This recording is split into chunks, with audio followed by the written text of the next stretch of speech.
Yeah, I need for this one. I do need to make a slight adjustment to myself. I think I'm gonna need the short hair for this one because, yeah, I'm gonna need the short hair on this one, chat, because I don't want to get brass cut in my hair while we're on the range, while Brandon is ripping rounds through his MP7. You know, would want that, would we? Chat, it's time for Brandon to play with his MP7, and yes, that came up intentionally dirty. Are we ready? This was the gun that, for reference, this was the gun that Brandon was bidding on, that Donut saw on his stream, and Donut was unintentionally promoting the auction of this gun, and so the price kept going up while Brandon was trying to bid on it. So Donut accidentally raised the price of this gun super high before Brandon was able to get it. This is the gun in question. So I know he's been waiting to do a video about this. Let's see how much fun he has with it.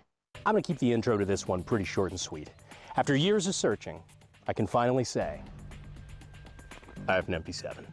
I have an MP7. The MP7 is an HK German. Oh God, Donut's on the move. 4.6mm submachine. Oh, there he is. These things Hi, rolled Donut. out sometime in the 90s. This one is actually an MP7 A1. There are a couple variants. We will also be collaborating with Donut Operator in this video as well. By the way, if you guys, okay, lore drop. If you guys have seen the Dawnsaw podcast where they were talking about this, they were talking about doing a bit for the beginning of this video. They were talking about doing a little bit where Donut goes to an airport, gets on a plane, and is flying, and about halfway through, Brandon says his line about getting the MP7, and Donut goes, huh? And then you see the plane like turn around mid-air and come flying back the other direction so he could come in and play with the MP7. That was, I think, like an idea that they were tossing about for how to do the intro to this video. Let me go get that back. A lovely gun. I love it. Oh, that does look nice. Wait, is that shooting is this a 5.56?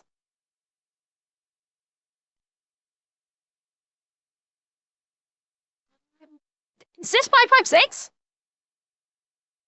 I was unaware that the MP7 was 5.5. Oh, I was unaware. I thought the MP7 might have been like a 9mm or 45. Is it, no, that's not 5.7. It's that's not, the cartridge casing seems to be too big for a 5.7. I don't think this, is it seriously 5.7?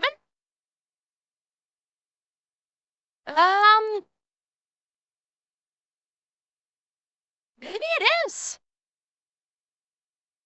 Okay, maybe it is, or it's a 4.6 by 30. Does he? Okay, I do expect him to. I do expect him to say what it is.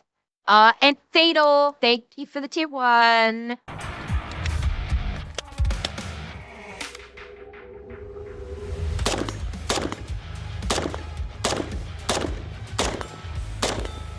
Oh, a whole lot of recoil on that bad boy.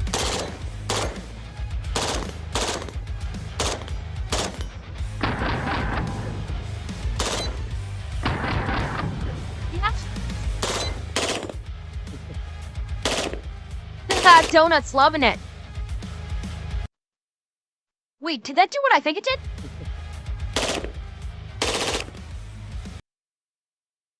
did?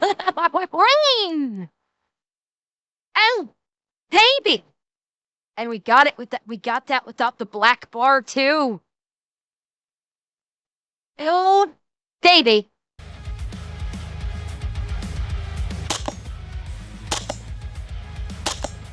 They talked about doing this too. This is another thing that they talked about doing. This was another bit that they talked about doing where Brandon's holding it. Actually, I think it is, yeah, Brandon's holding it. Donuts kind of got his hand over Brandon's and they're both like pulling the trigger simultaneously. This is another bit that they talked about. Yep, like the Brokeback Mountain sit. They talked about doing this on Unsub. The gang co-parents in MP7. It's my weekend. I call the sheriff's department on you. How's it going, guys? We're back here in the office talking about the MP7. I hope your week's been going well. My week's been, well, busy. And that's why here before the gun owners of America, I'm here to announce that I am running for Congress in District 23 to finish what I started. We're here to talk about one of the coolest submachine guns of all time, the MP7, which this is not the MP7, actually. You guys might remember last year we did a video with this. This was the poor man's MP7. This is actually just a Kel-Tec. It's like a CP33 with the Ferrotec chassis. Real suppressor, by the way. Just chambered in 22, which makes this a really fun little household rattlesnake blaster, you know, just in case there's snakes in the backyard, you're cutting the grass, you gotta solve the problem. The HOA hates him. Learn how he rid his backyard of snakes with one easy trick. Now, the actual MP7 in its new spot on the new gun wall. Which, by the way, the gun wall is looking fucking cool these days. I'm not gonna lie. I'm really excited. Yes, it is. A little worried. I think it needs a little bit more stuff. We're gonna be filling it out over the next, couple weeks. Okay, I hate Brandon. I'm sorry to tell you. I don't mean to hurt your feelings, Brandon. But Scott and Pew's gun walls look so much prettier. This looks too much like, the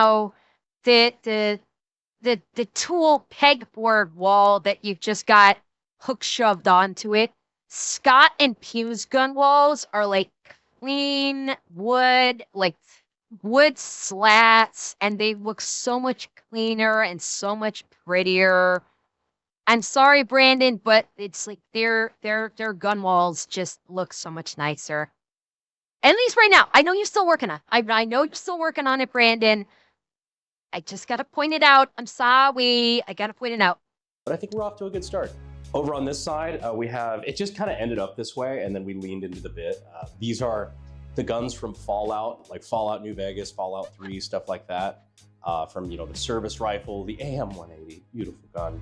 Lever action, the Lewis, video on that coming soon. Our assassination series guns, on all the guns that we've done before. The historic recreation kind of stuff from the, Luigi Mangione, the forbidden pipe pistol. Abe Lincoln, JFK, MLK, Kurt Cobain, including a couple of pistols and things that haven't been used in video. Oh, and by the way, I will point out, apparently I was mistaken. Never let it be said that I do not admit when I am incorrect. Apparently I was mistaken that this apparently is the actual shotgun that Kurt Cobain used to end his life. This is the same. This is literally the shotgun that he held to take his own life. I thought it was just the same model, I thought it was just the same exact model. It was not the one that Kurt Cobain actually used. Apparently I was wrong, and apparently this is the actual shotgun. From everything that I've been told, this is the actual shotgun that Kurt Cobain used to take his life. From what I've been told, it's the actual gun. Apparently, I was mistaken about this. I thought when he did the video, he was just saying it's the exact same model. But no, it's, this is the one that was actually utilized for the ending of his life. Dwayne, my guess, auction. My guess is after a certain amount of time, with the police investigation, the firearm went to, I guess, maybe a family member, and I guess it went up to auction, I suppose. But this apparently is the actual shotgun.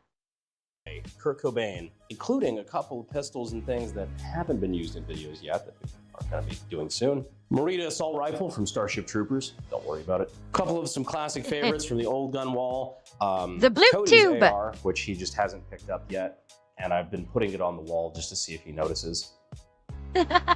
He hasn't yet. Most of these we've done videos on or had them in videos. You know, the most recent, the Jaw Wall Blaster. That one, I'm just, you know, I had to do it. And then we've got the World War II section, because, you know, obviously I'm a big World War II guy, big history guy. A lot of stuff here, like I said, we've done videos on or featured in videos. Some of it we haven't. Yeah, it's coming up. But walking back over, we're gonna be doing the MP7 today, because my God, I have been looking for one of these forever. Just didn't really want to pay the 50 grand required to get one. But man, now I can finally say, I have an MP7. But today we're going to talk a little bit about the MP7, why it was designed, how it works, how you would operate one of these, and we're just going to have some fun. So, manual of arms. It's Coppa Squad. I'm going to teach you how to use this fucking gun. Hands up, don't move, show me your fucking foreskin. Just kidding. I'm just making sure you knew about TacPack. TacPack, of course, is a monthly subscription box where you can get cool tactical gear such as Enforce weapon lights, Fab Defense bipods, Tiger Claw M-Lock grips, Mission First tactical gear, and more. You can get the standard TacPack or the TacPack Plus, which in the month of September, I'm told, is going to be worth over $330 worth of stuff. And if you're new to TacPack, you can use the code AKGuy to get a free $70 tactical gift. It's exciting. I don't even know what it is. But that brings you a total value of over $400. Leo, it is a switchblade. Well, it's not a switchblade. I think it's classified as an automatic knife. I don't think it's classified as a switchblade. But it is not. All of the unsub guys and Scott have one. I think the manufacturer sent all of the all of the gun tubers one of them. So they've all got one. Apparently they're outstanding quality knives. Using that code, which I highly recommend doing, because TacPack is a good friend of the channel. You can check them out using the links in the description and in the pinned comment. Back to the MP7. So let's say your name is John C. Exactly, Half-Life Cortana. 2, and you're trying to escape a laboratory factory. I don't know. I never played that fucking game. Oh, Action Bastard? Apparently they're not. Apparently those switchblades maybe. But yeah, well, are switchblades legal in Texas? Okay, it does depend state to state. The law regarding them is state to state. But these these knives that he has in question, the blade doesn't fold out from the handle automatically. It slides forward from within the handle. So it doesn't classify as a switchblade. It just classifies as an automatic knife. And I guess in Texas, they are perfectly legal. I'm not using the links in the description and in the pinned comment. Back to the MP7. So let's say your name is John C. Half-Life 2, and you're trying to escape a laboratory factory. I don't know. I never played that fucking game. And his name is John C. Half-Life 2. The only thing you have to defend yourself with is an MP7, but you don't know how to fucking use it. Well, good. Well, it's not good, but we can fix it. That's what I'm here to teach you. It's manual of arms. You have an ambidextrous fire selector. So that is safe all the way up top. Semi. Fun. Which on the left side is where you would actually use that, because that's where your thumb sits if you are properly right-handed. But for the wrong-handed folk, you still have it right below the ejection port on the other side. Yeah, safe, semi, demonetized. Magazine release is actually right here. It's on either side of the trigger guard. Oh. So in firing this, you would probably hit that with your index finger on this side, drop the magazine. Yes, this is loaded, for the record, because nothing is drippier than having a loaded MP7 on the gun wall, just in case you need to melt to whom it may concern. But for now, we're going to render the gun safe. We're going to go ahead and drop that magazine, show clear. So, gun is clear. This is your charging handle on the rear of the gun. These little two tabs kind of come together, and you can run that with your non-dominant hand. Run that back. It's kind of like an AR charging handle, except about the same. About the same as the AR N16. It's not bad. It granted, the one thing that does kind of bother me is it sits with the charging handle. It sits a little bit more flush than I'd like, because with the wings on it are so flat. I could see with the little bit of high stress, having an issue with gripping the charging handle. Whereas like with the AR, the M16 handles, they're a bit more flared. So instinctively, if you just run your fingers over the charging handle, it's going to kind of naturally just grab them, and you'll be able to charge the weapon. With it being so flat and almost flush against the frame like this, in stress situations, I could see where this could be problematic. Where you might not get a proper charge if you're in a stress situation. Maybe. It's not bad. I'm not being hypercritical of it or anything. It's just I could see that being an issue with this, but with the design of this. Run that back. It's kind of like an AR charging handle, except objectively worse. Like this is very... Okay. That's like really flimsy. ADD break. Oh, so even Brandon says it's not as good. And sprung a leak. So I'm just gonna put this down really quick. Cody, do you mind loading my MP7? Or excuse me, our MP7. Hold on. Here you go. All right, you guys ready to shoot it? I'm gonna take my fucking finger off the femoral and go. There we go. There's a hit. High over bore. It's a thing. All right, took us a couple rounds, but we got there. Sometimes a motherfucker will forget that the dot is up here and the barrel is down here with the very short range. That becomes a problem. Well, that did the trick. Did a nice job. Anyway, here's more MP7. Let's go ahead and put that back. So now the bolt is held to the rear. The gun does have a last round hold open, so at the end of the magazine, your bolt would be held back like so. And to drop it, you would just press this button right here, push that down. Okay, standard slide release. Close on a load or standard bolt release. You are ready to get back to work. That little tab there, just push that up, and then the stock can collapse. Okay. Cannot pull it open without pressing that button again, but when you press it, you see it just kind of pops out a little bit, freeing it to pull it out to the first position, of which there are 3. It is also worth pointing out. I mean, I doubt I really need to say it, but it's a fucking H&K, so clearly it's taking design inspirations from the MP5. The selector switch, the stock release, the slide release. Oh, actually, the slide release is different. But I mean, you know, the stock and the fire selector switch, obviously taking inspiration from the MP5, and then just expounding upon it because the MP5 is awesome. So, I mean, I like the, you know, it's the same yet different. So you know, it's nice to see some familiarity there that you can recognize if you're familiar with the MP5.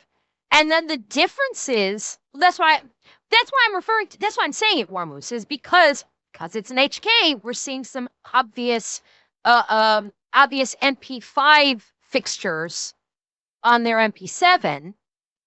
With the difference being, like, the bolt, obviously you have the enclosed bolt and the charging handle, whereas with the MP5, the charging handle is on the front, and you of course get the lovely MP5 slap on the charging handle. So with some obvious difference, but clearly they imported the stuff that worked really well from the MP5 onto the MP7, like the selector switch, like the stock, things like that. So it's kind of cool to see this little mishmash of styles like this. The first position, of which there are 3. It is also worth pointing out that this is actually a real factory German HK MP7. So not a clone, this is the real Empanada. Oh, and I forgot, the folding grip up front, you just pull this tab down, and then it folds down, and then you can just deploy it back. Nice, now, one of the neat parts about the MP7 is it does have pretty low recoil, which means you can actually collapse the stock, and while there is, I'm certain, no tactical advantage to this whatsoever, one can actually fairly comfortably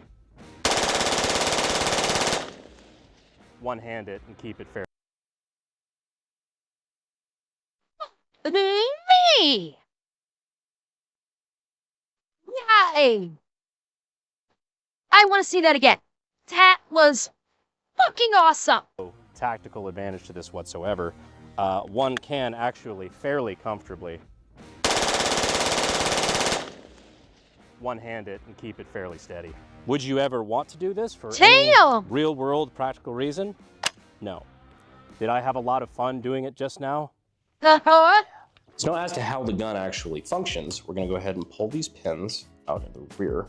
What's neat to know is that this gun was actually built for the same contract, to compete for the same contract that ended up spawning the P90 behind me up there on the gun wall. So there was like the goal was to have a PDW, a personal defense weapon. They wanted a new caliber that could defeat armor and everything like that. So the P90 was put forward from FN, and the MP7 was put forward from HK. Part of the contract also was that you needed a pistol that was chambered in the same caliber as the PDW, which is why the FN57 exists for the P90 as its counterpart. And then there was like there was a weird pistol that never really saw the market that was developed by HK. Neat, useless. The 4.6 today. So now I'm gonna move this over here. Okay, so it is it is chambered in 4.6, like you guys were saying. Take the bolt. By the way, out of curiosity, does anybody know how much 4.6 ammo costs these days? Any idea what the cost per round is on a 4x6 or a 4.6? Because that's got like 5.7 is expensive. I imagine 4.6 is probably even more because 4.6 I think is even more uncommon than the 5.7. I'm legitimately, are we talking about like $1 a round, $1.50 a round? I would have kind of expect it, honestly. If a big if you can find it, it's like $4 a round minimum. Jesus. Yeah, Revan, the 4.6 has got a higher buff against poor people than the 5.7 does. And yes, I'm aware of that joke. 5.7 is cheaper to give them your wallet than shoot the mugger. Yeah, I heard that joke too, Kidito. Factoid of the day. So now I'm gonna move this over here. 135 around? Okay. Carrier group out. Still expensive. And now you can see where this is a short stroke operated gas system where you have a star pattern bolt that is spring loaded. A lot of PDWs and stuff this size people usually assume are either direct blowback or like roller delay, kind of like the MP5 is. The MP7 is gas operated. So this bolt carrier group actually reminds me a lot of, let's say like a SCAR 16 or SCAR 17, but also still, like all things considered, fairly simple. So when the gun is in battery, the bolt is in the locked position, which is able to hold all of the pressure, make sure that the round, the bolt and everything stays in battery until the bullet has left the gun. And as it passes by the gas block then hits a rod that smacks the front of the bolt carrier, that pushes the bolt carrier back, and when it does that, the bolt comes back out and unlocks and rotates out so that now it is no longer locked, and all of this can move backward, pick up a new round, eject the old one, and throw another round into the chamber. We put this back in, we just throw this back here, the recoil back in that hole there, throw this back in the little track, charging handle that just kind of holds that in place. Throw this back into the rear of the gun.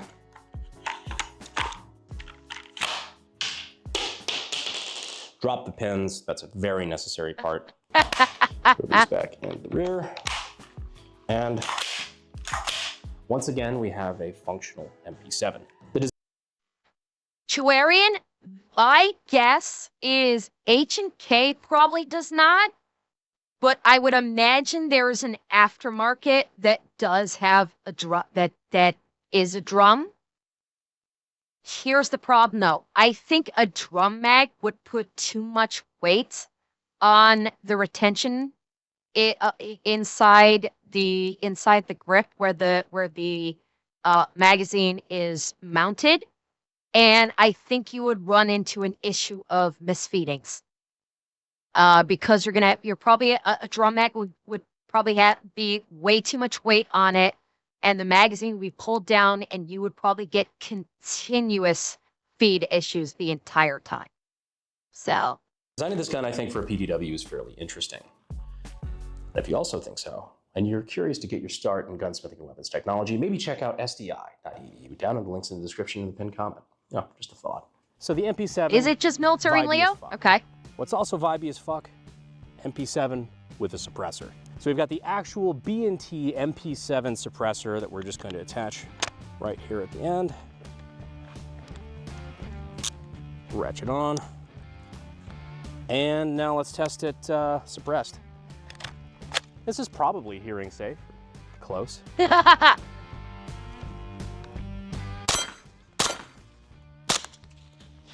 think the steel is louder than the gun. Yeah, okay. It's not horribly gassy either. That's always a good superlative, right? Not horrible. Want to try a couple rounds?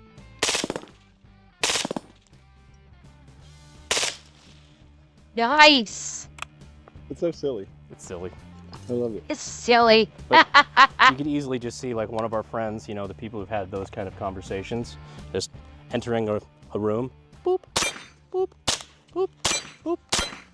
The guy that told us he liked using one of those is, but he's like almost 7 feet tall, 350 pounds. And so that's his little, he's got a little toy in his hand. Jesus. Yeah, to him, it's just like a little, it's like a fucking 22. Yeah. He said he really liked shooting people in the foreheads with that. Yeah, it's like, does 4.6 have enough stopping power? Well, you hit him in the head, it does. Boop. Ever since I got this thing, I've just been playing it nonstop and Ready or Not. It's great and Ready or Not. Fucking fantastic. So overall thoughts on the Nice. MP7A1. Is it worth the $30, $40, $50,000 these things sometimes sell for? Is it really worth it just to have your favorite gun from Ready or Not? No, absolutely not. As far as just being its own weapon system, this is absolutely not worth the jump in price compared to other, you know, similar PDWs. It's decent. Like, I don't have anything against the MP7. I'm not a fucking MP7 hater. I think they're drippy as hell. This is now one of the favorite guns that I have. But the reason it's favorite is not because it's, I mean, it's not because it's that good. The reason it has a special place in my heart is because this has a special place in pop culture and firearm culture, and it's just so rare here in the United States. There's not a lot of people who have them. To be able to take something like this, have fun with it out at the range, and be able to break down the guts and how the weapon actually operates and share it with you guys, I don't know, I think that's pretty special. You probably think, oh, every gun, every machine gun or anything like this is, you know, super rare or like cool, I guess, I don't know. But even for American gun culture, this is truly the Holy Grail. And much like the Holy Grail, now that I think about it, it's not necessarily impressive when you get your hands on it. But what's cool about it is the story and its impact in culture. And for that reason, Yeah. I just think it's neat. That, ladies and gentlemen, is the MP7. Cody, final thoughts? I love MP7. We have MP7. Chat, Cody has a nervousness disorder. He needs to fondle the MP7 to calm down during public speaking. This is a legit disorder. It's very well documented. So nobody think he's a creep. Nobody think he's a creep because he's fondling his emotional support MP7. Okay? He has an anxiety disorder. He has to do it. Okay? 7 at home. Literally. Now we have MP7 at home. Hopefully you guys enjoyed this video as much as I did. The MP7 is just a really He's cool like, gimme, gun. gimme, gimme. That's not mine now, I guess.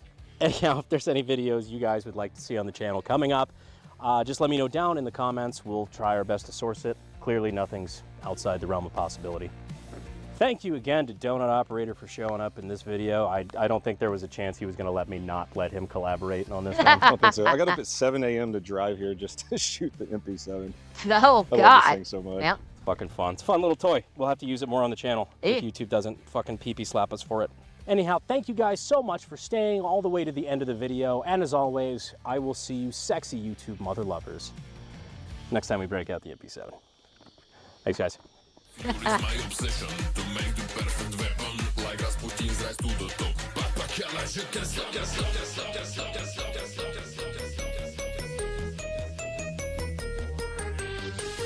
Abe Lincoln, JFK, MLK, fucking Nirvana.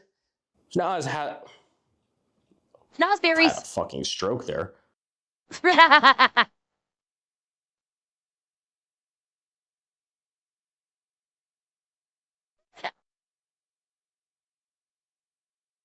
That was good, wasn't it? And we got to see the full bird.